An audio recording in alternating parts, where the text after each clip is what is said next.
110 gram heroin dan 37 gram syabu.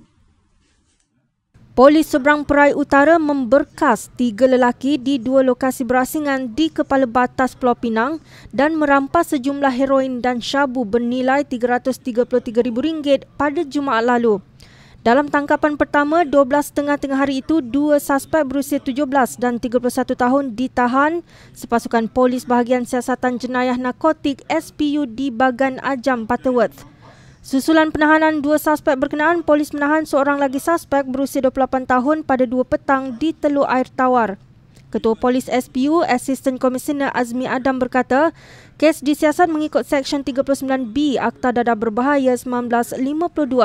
Katanya ketiga-tiga suspek ditahan reman sehingga 26 Mei depan untuk siasatan lanjut. Ketiga-tiga suspek kini ditahan reman sehingga 26 Mei bulan.